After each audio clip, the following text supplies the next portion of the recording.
gabar dhalinyaro ah waxa ay karisay caloosheeda iyadoo isku dayayso si Assalaamu calaykum kusoo dhawaada doctor halkan waxaan idinkugu soo gudbiyaa warbixino caafimaad iyo talooyin wax ku ool ah maanta mawduuceena kuma saabsanaan doono sidii caadada inoo ahayd mawduuceena wuxuu ku saabsan yahay wararka caafimaadka ee isbuucyadii ugu dambeeyay shaashadaha caalamka haystay warka ugu horeeya ama newska ugu horeeya aan soo qaadan doono wuxuu yahay gabar dhalinyaro ah waxa ay karisay caloosheeda iyadoo isku dayayso si ay ugu nafisto calool xanuunada badan Tanya Chadwole oo magaceeda aan kusoo gaabsan doono Tanya waxay nafteeda ku sababtay xanuun dhanka maqaarka ah oo loo yaqaano toasted skin syndrome iyadoo si joogto ah u isticmaalaysay dhallo biyo kulul ku jiraan xitaa way isku xiri jirtay marka ay wax soo iibsanayso gabadhaani oo ah 18 jir ayaa ogaatay in kuleelku uu yahay habka kaliya ee nafteeda ugu wareejin karto xanuunka aan loo adkeysan karin uu sababay xanuunka mindhicirada ee loo yaqaano IBS oo laga soo gaabiyay irritable bowel syndrome IBS waa xaalad caadi ah oo saamaysa habdhiska dheefshiidka wuxuu leeyahay calaamado ay ka mid yihiin xanuun dibiro shuban iyo calool istaag laakiin markii ay 2 toddobaad isticmaalaysay waxaa ka soo muuqday calaamadaha gubashada kuwaas oo daboolay caloosheeda oo dhan waxayna xaqiiqsatay in uu maqaarkeeda gubtay si kastaba ha ahaatee xanuunkani uu ka yar yahay xanuunka daran ee IBS-ka sidaas darteed waa sababta ay u diiday in ay joojiso isticmaalka dhalada biyaha kulul ee ay jeceshahay iyada oo tusinaysa dadka baraha bulshada midabkeeda maqaarka ee isbedelay Tanya waxay tiri waxaan ahay kaliya gabar leh calaamado gubasho taasoo u keentay isticmaalka xad dhaafka ah ee caagadaheeda biyaha kulul dadkii ka soo falceliyay ayaa u sheegay in ay u badan tahay in ay la ildaran tahay xanuunka loo yaqaano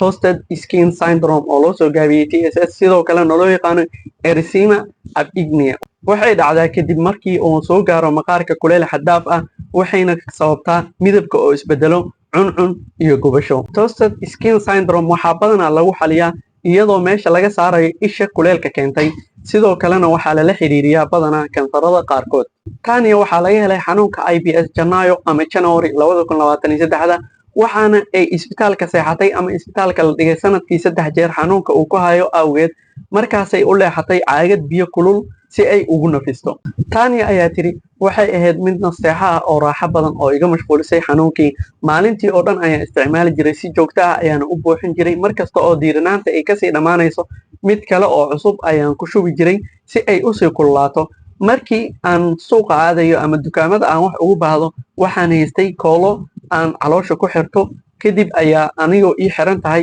baan dukaamada aadi jiray oo ka soo adeegan jiray waxaan soo maray marxalad aan isticmaalay caagadeyda si aad u daran oo runtii xanuun badan oo ay gubtay maqaarkayga sidoo kale waxa ay leedahay waxay ahayd in aan jeel mariyo si uusan u gubanin calaamadaha dhammaan waxa ay dabooleen caloosha oo dhan sidoo kale waxay u muuqdaan kuwa engegan waan qooyaa si uusan u engegin inkastoo uu maqaarkeedu kor u kacayo markii la mariyo ama la saaro kuleelka si kastaba ha ahaatee Tanya ayaa weli si joogto ah u sii isticmaalaysay dhalada biyaha kulul waxay sheegtay in ay door bidi lahayd in aysan ka sii darin calaamadaheeda gubashada laakiin waxay dareemaysaa in ay haysato doorasho yar ma joojin kari sababtoo ah xanuunka aad ayuu u xun yahay ayay Tanya ku dartay run ahaantii waa calool xanuun daran xanuunku waa mid aan loo dul qaadan karin mana dhaqaaqi karin waxaana kaliya meesha ka saari karo waa kuleelka sidoo kale waxa aan qaataa kaniiniyaasha inta badan ma shaqeynayaan waxa ugu fiican waa caagada biyaha kulul markii aan ogaaday muuqaalka xun ee maqaarkayga caloosha waxaan bilaabay isticmaalka wax yar haddii aan dareemo xanuun aad u daran waxaan sameeyaa in aan caagada biyaha kulul aan caloosha ku xirto sidoo kale waxay tiri ma waxaan la tacaalayaa calaamadaha gubashada caloosha ama xanuunka IBS calaamadaha gubashada caloosha uma xanuun badno sida xanuunka IBS sidaas darteed waxaan door bidi lahaa oo kaliya calaamadaha gubashada caloosheeda dhaqaatiirtii waxay ogaadeen nabarada joogtada ah ee Tanya waxayna kula taliyeen in ay isticmaasho in yar dhalada biyaha kulul oo aysan si toos ah u saarin maqaarkeeda waxay u aragtay arrintaas naxdin maadaama bedelkeedu uu yahay xanuun aad u daran laakiin waxay isku dayday in ay dhageysato talooyinkooda waligay si toos ah uma saarin maqaarkayga mar walba wax ayaan ka dulmarin jiray ama maro ayaa ku dabooli jiray ayay tiri waxaan isku dayay waxyaabo kale halkii aan caloosheeda si toos ah ugu dhajin lahaa dhalada biyaha kulul waxaan sameeyay shukumaan diiran laakiin waxba ima aysan tarin oo ima oosan caawin xanuunka mindhicirka ee IBS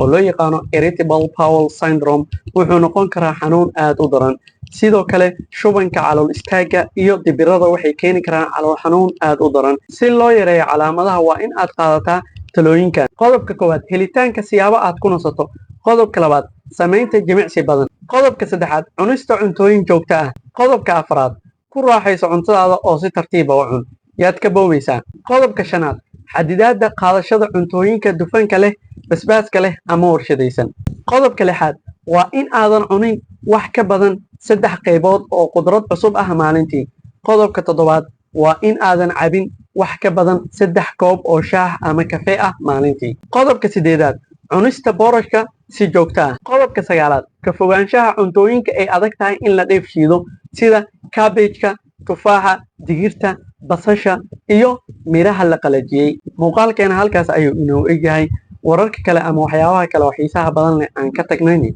waxaan ku soo qaadan doonaa muuqaalada xiga hadduu Alle idmo. Khayr badan.